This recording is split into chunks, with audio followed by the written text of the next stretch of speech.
pessoal, beleza? Hoje vamos fazer aqui mais um outro vlog para eu poder falar, responder uma questão que me enviaram. Eu acho que foi naquele vídeo da live, então acho que essa questão ela precisa de um vídeo só dela, tá? Não é que nem as outras questões que eu faço num vídeo só, diversas respostas.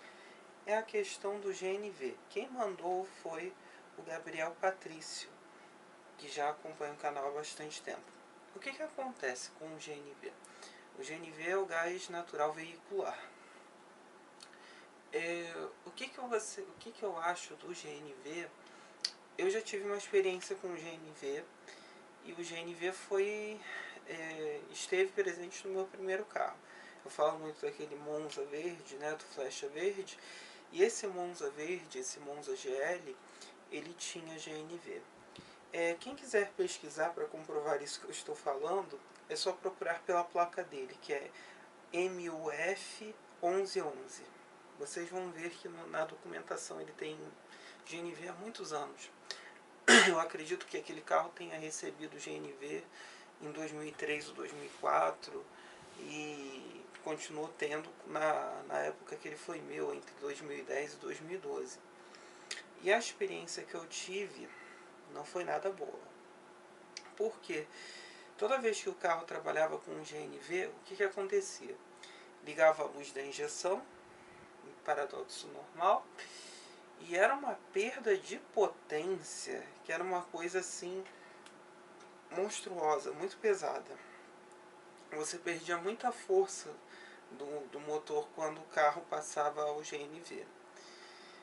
Fora que o desgaste do carro ele era mais acentuado, porque como não havia lubrificação de bicos injetores, por exemplo, cabos de vela que se desgastavam mais rapidamente, a manutenção no carro em si tinha que ser maior do que no veículo com combustível de origem fóssil líquida, né, como gasolina, ou com o etanol com álcool. Então a experiência foi horrível, era muito ruim.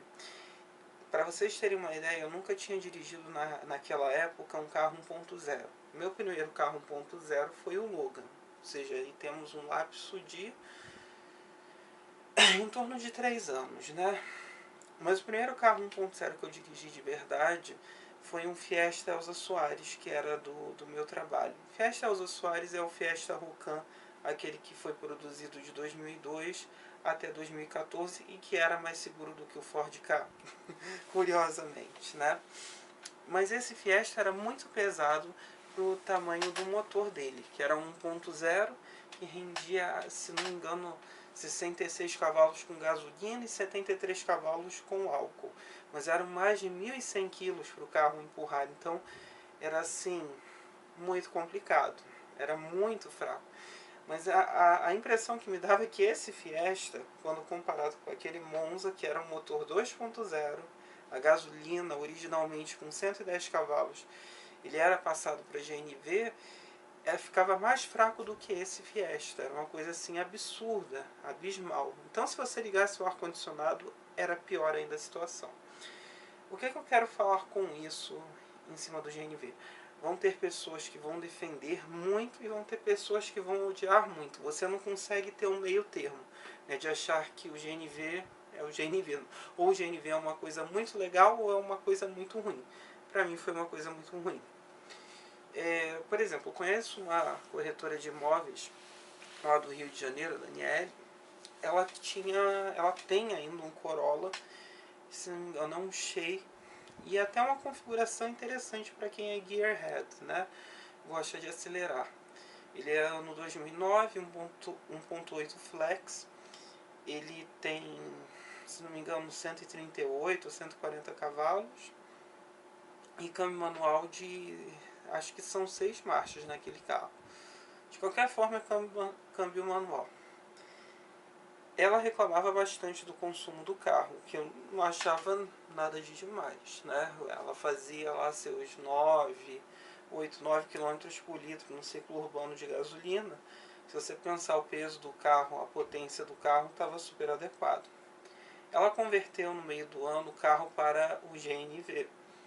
Ela está adorando, ela gostou demais da conversão. Por quê? Ela nunca aproveitou muito o motor que o carro tinha, né? Então ela não sentiu tanto a perda de eficiência, né, de dinâmica, de aceleração do carro, quanto eu, que usava quase tudo que o carro tinha, né? Que gosto de usar, que eu gosto de dirigir. Então, para quem não é tão entusiasta, o GNV faz muito sentido. Da onde que nasceu o GNV aqui no Brasil? Quando é que isso começou? O desenvolvimento do gás natural veicular aqui no Brasil, ele está muito ligado à General Motors, inicialmente junto com a Bosch, nos anos de 93 e 94. Os dois primeiros carros a serem testados e utilizados no dia a dia com o GNV foram o Monza e o Ômega. Aí foram expandindo, evoluindo na tecnologia. No início dos anos 2000 virou uma febre no Rio de Janeiro. É muito, mas muito comum você encontrar o carro com GNV, tanto que eu tive. Eu passei por uma experiência dessas. E também porque foi a explosão da época que os taxistas começaram a ver que o GNV era um combustível muito mais barato que a gasolina e que o álcool. Então, mesmo perdendo eficiência no carro, para eles tanto fazer, o que importava era o lucro que eles iam ter no final do mês. Eles se esquecem, muita gente se esquece da manutenção a mais que vai ter que dar no carro, né, na hora de você manter o GNV. Mas muito bem, então foi uma explosão no início dos anos 2000. Tanto que se você pegar um carro assim, tipo um carro médio com 6, 7 anos, no Rio de Janeiro, eu acho que o maior foco do GNV aconteceu no Rio de Janeiro. Eu não vejo tanto isso aqui em Juiz de Fora, não vi em São Paulo. Então, se você volta 6, 7 anos, os carros médios e grandes, a maioria deles, os coitados, foram convertidos ao bendito do GNV. Eu não gosto também por outras adversidades. Por quê? O carro foi projetado para aquele combustível que ele funciona, vamos supor, gasolina, álcool, enfim. Ele tem uma dinâmica. O tanque é montado numa área que seja segura, que normalmente é entre os dois eixos, né? Nunca atrás de nenhum eixo. O GNV ele já começa dessa forma errada, porque algumas instalações acontecem em áreas que são áreas de deformação da carroceria do projeto. Por exemplo, quando eles botam aqueles kits de GNV externos, né? Ali é a área de deformação na hora de uma batida. A probabilidade daquilo dali levar uma porrada, o kit de GNV pode levar uma bala de fuzil e não explode, tudo bem. Mas vai haver o deslocamento de qualquer forma e criar uma situação de insegurança. Isso a gente tem que concordar. Então, a posição deles nunca é legal. A que é menos pior é aquela que fica atrás do banco traseiro, porque seria onde os ocupantes sentariam dentro do veículo, né? A posição mais adequada do kit GNV. Os kits mais leves, eles têm em torno de 50 quilos, né? Os mais leves, você pode chegar a um kit de mais de 100, 150 quilos aí para kits mais antigos. E aí também mora o segundo problema do GNV, que você muda toda a dinâmica do carro. Como assim você muda toda a dinâmica do carro? Você cria uma concentração de peso maior numa região onde não existia peso, onde o carro não foi projetado para ter aquele peso. Da mesma forma que a blindagem também faz isso com os carros, tá? Então, na hora que você vai fazer uma curva, você muda o centro de gravidade do carro, que normalmente ele está concentrado todo no chão, né? O melhor possível é quando ele é concentrado no piso do carro e não alto, porque aí você vai perdendo estabilidade, você vai aumentando o centro de gravidade, o que faz ele inclinar e perder em questões dinâmicas. Você perde também questão dinâmica usando o GNV, por quê? Os freios do carro não são dimensionados para o peso extra que ele tem ali na mala. E aquele peso, ele vai cair ali nos freios na hora de você fazer uma frenagem maior. E também você diminui a eficiência do hidrovácuo do carro, que também é outro problema. E continuando na parte dinâmica, né, na parte de direção, você também tem a questão das molas e amortecedores específicos, que não foram desenhados por alguma marca grande ou junto com o fabricante do carro geralmente, né? É uma coisa adaptada. Então, você perde a dinâmica do carro de todas as formas possíveis e imaginárias. Piora muito, né, essa questão. Então, esse é um dos motivos de eu não... Alguns dos motivos de eu não gostar do GNV. E também tem outros que as pessoas não pensam muito. Você perde a potência. Então, vamos supor que o carro perca aí em torno de 30 a 40% da sua potência original. Isso quando ele é convertido para o GNV e não quando o carro vem de fábrica com o GNV, que é o caso do Fiat Gran Siena Tetrafoil, que nem é mais fabricado. Aí é outro caso específico. Então, você perdendo 40% de potência em cima de um motor de 100 cavalos é como se você tivesse em torno de 60 cavalos para você puxar o mesmo carro. E você ganha uma pessoa, entre aspas, a mais. Então você diminui a capacidade de carga daquele carro. Por isso que complica a questão, em questão de subidas, em questão de você fazer determinadas manobras, porque você perde a potência, o câmbio, o escalonamento do câmbio não foi apropriado para isso, né? Então é muita coisa, é uma modificação que ela complica muito o carro. Se ela não é uma coisa feita de fábrica, bem pensada, bem analisada, eu acho que não vale a pena. Eu acho que não vale a pena. O único carro a GNV que eu acho interessante realmente é o Siena. Porque ele já vem de fábrica, ele foi projetado para aquilo. A carroceria dele é feita para aquilo, em termos dinâmicos, na hora de você fazer uma curva, em termos de levar uma porrada também, entendeu? Para você ter segurança no carro. Então, é um caso muito específico. A relação de marchas do câmbio é específica para ele, porque era baseado no motor 1.4 Fire, e ele ficava com a potência de 88 cavalos com álcool ou 72 com gás, né, com GNV. Ou seja, ele poderia ser 1.4 quando estava com álcool ou 1.0 quando ele estava com o GNV. E a Fiat tinha um know-how muito grande para fabricar esse tipo de veículo, visto que na Argentina ela já fazia isso desde a época dos carros com carburador. Aquele carrinho que ela teve antes do Siena, o Prêmio, o Duna, né? Prêmio, para nós foi o Prêmio, o sedã do Uno Mille, e lá para eles, lá para a Argentina, foi o Duna. O Duna tinha uma versão chamada GNC, que era feita para gás natural. Isso quando o carro ainda era carburado. Fora a forma de entrar o gás, né? Outras coisas que aconteciam muito estranhas com o meu Monza. Você tinha que de vez em quando trabalhar com gasolina para não haver ressecamento e problemas de lubrificação interna do motor. Muito bem. Usava gasolina aditivada. Mas quando eu queria usar Podium, porque a Podium ela tem uma validade maior no tanque, o carro ficava totalmente louco. Ele perdia o ponto, ele começava a ficar super acelerado, né, no ponto morto.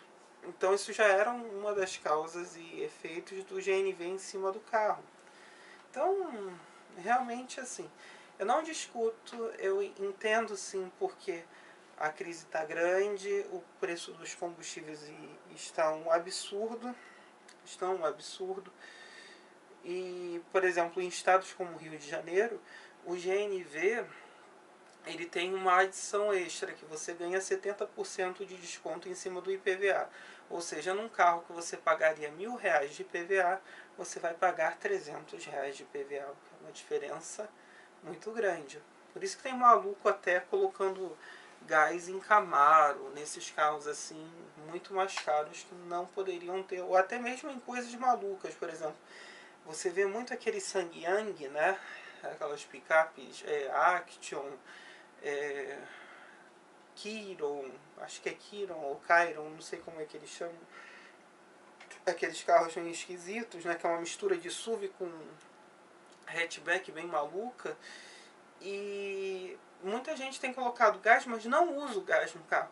Usa para obter as vantagens da isenção do IPVA no carro, né?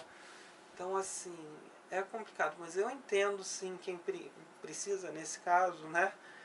Mas você tem que entender que o que você vai economizar de combustível por um lado, no futuro você vai gastar de manutenção, entendeu?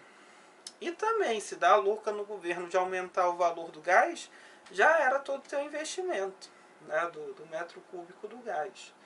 Fora que em carros automatizados e automáticos, aí é que o bicho pega mais ainda. Porque houve um dimensionamento para o combustível que eles funcionam, para a carga de peso que eles vão levar. Então tu imagina botar um kit gás num Logan ZR, como fizeram com o que era meu. Acabaram com o carro. Porque o negócio é adaptativo, né? Ele funciona em cima dos parâmetros de injeção. Mas na realidade, quando o carro está funcionando com GNV, é uma outra injeção que está trabalhando ali, fora dos parâmetros do câmbio. Eu fico imaginando a loucura que aquele carro deve estar funcionando, porque e me dá uma pena porque era meu, né? Mas o homem teve que colocar GNV, provavelmente deve ter perdido o emprego, virou Uber. Acontece.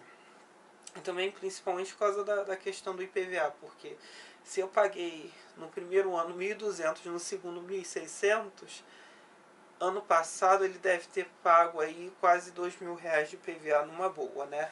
Isso antes dele botar o GNV. Mas assim, câmbio automático e automatizado com GNV, então esqueça, porque você vai forçar muito mais a mecânica, né? Vai forçar, você vai dar mais kickdown, vai exigir muito mais dos câmbios do que eles foram projetados para serem utilizados. Vai diminuir a vida útil, é simples assim. Então se você tem um carro com GNV, ou vai botar GNV num carro com câmbio automático e cíclico, você já se prepara para antecipar as trocas de óleo e filtro de óleo do câmbio, porque você vai exigir muito mais daquele câmbio. Se for automatizado, já se prepara que você vai desgastar mais rapidamente o sistema de embreagem do câmbio, isso se você não estourar nenhum robô deles, né? Nenhum robô ou o sistema de óleo que alguns câmbios automatizados embreagem utilizam. Né? Então, e carros com injeção direta eu acho que ainda não podem ter, porque ainda não tem um kit mais evoluído para aguentar eles. Ixi, é uma confusão. Eu acho que assim, para finalizar esse tópico, então eu falei muito mal de GNV, mas entendo quem precisa dele. Tem aquilo que você consiga sustentar, não queira ter mais do que aquilo que você consegue sustentar. Porque é a mesma coisa. Muito bem, muita gente critica o valor de um carro popular. E eu também critico porque é caro pra caralho. É muito caro. Mas assim, o carro popular, vamos botar aqui, um Kwid, 29.990. Aí aparece um Fusion de 2.000 e lá vai fumaça pelo mesmo preço. Você acha que a manutenção do Kwid de 29.990 vai ser a mesma do Fusion? Não vai. Não vai. Aí acaba não conseguindo fazer a manutenção adequada no funcionamento normal. Primeiro que o consumo do carro é muito mais elevado do que o do Kwid, né? Já começando por aí. Aí coloca um GNV, começa a ter desgaste de peças prematuras.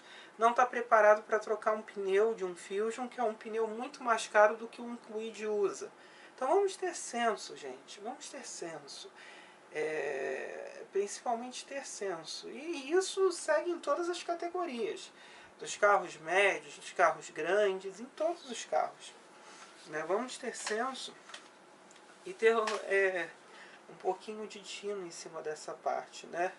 Para não sofrer tanto também e não acabar passando uma bomba para frente para os amiguinhos, né? Que é o que acontece muito, né? Fora que tá uma inflação danada, né? Nos carros usados, né? Os carros novos estão aumentando pra caramba, as pessoas estão deixando de comprar os carros novos, aí estão passando para o mercado de usados e o mercado de usados também está aumentando, porque aumentou a demanda, né? É natural que isso aconteça, né? Mas enfim, finalizando aqui no GNV, então assim, só use GNV se realmente for a última opção para você. Se não tiver mais chance com nada, né? Ou não tiver um carro mais econômico, aí sim você usa o GNV. Se você tiver carro automatizado, não coloca GNV que vai dar merda. Com certeza isso é definitivo. E automático, dependendo do carro, também vai dar problema, entendeu? Porque não é dimensionado. Fora que tenha em mente que você vai ter uma diferença de dinâmica muito grande. Você sempre vai ter uma pessoa a mais no carro. Então, por exemplo, carros que têm uma capacidade de carga menor. Por exemplo, acontece com Onix, com Prisma, né? Não sei o porquê, que a carga deles máxima é 375 kg. Se você bota um kit médio de GNV num carro desses, você já fica com uma carga de 300 kg. E só o kit. Né? Então você vai ter que tirar uma pessoa de dentro do carro, porque senão você já vai estar ultrapassando a carga máxima. Porque a carga máxima ela não altera apenas a dinâmica lateral numa curva, mas também a dinâmica de frenagem do carro, porque ele foi projetado. Você está acima do que ele foi projetado, fora o que você levar na mala, que ainda tem essa vírgula. E também tem a questão dinâmica da aceleração do carro, principalmente em rampas, que ele foi projetado para um peso. Então, se você excede esse peso, às vezes o carro pode não conseguir sair do lugar, ficar imóvel, principalmente carros com motor pequeno, né? Isso acontece muito. Então, tenham muita atenção quanto a isso, tá bom, pessoal? Muita atenção quanto ao investimento, quanto à instalação, quanto à segurança. Por que de segurança? Os carros atuais têm estruturas que são feitas para se deformar numa colisão. Então, dependendo da região onde colocam os kits, os cilindros de gás, você pode ter um acidente muito feio. Então, no mínimo, se você for colocar um kit de gás, que você coloque ele entre os eixos é impossível, você não vai botar um kit de gás dentro no meio do carro, mas que você coloque perto do banco traseiro, né? Que é o padrão mais ou menos deles, porque tem o eixo traseiro para aguentar ainda mais um pouco numa colisão mais forte, né? Eu acho que é isso. Eu acho que eu falei bastante de GNV. E aí você me pergunta, eu que tive um Monza com GNV, que era um carro que tem torque, que tinha potência, tanto que ele funcionava muito bem quando estava com gasolina. Se eu teria novamente um carro com GNV, nunca mais. Nunca mais eu quero ter um carro com GNV, porque aquilo foi muito ruim. Experiência péssima, entendeu? Uma experiência péssima. Tá bom, pessoal? Então esse foi mais um vídeo. Curtam, compartilhem, discutam, se inscrevam. Postem perguntas aí embaixo que com o tempo eu vou respondendo. Eu espero que eu tenha ajudado vocês a refletir sobre o GNV. Tá bom, pessoal? É isso então. Valeu!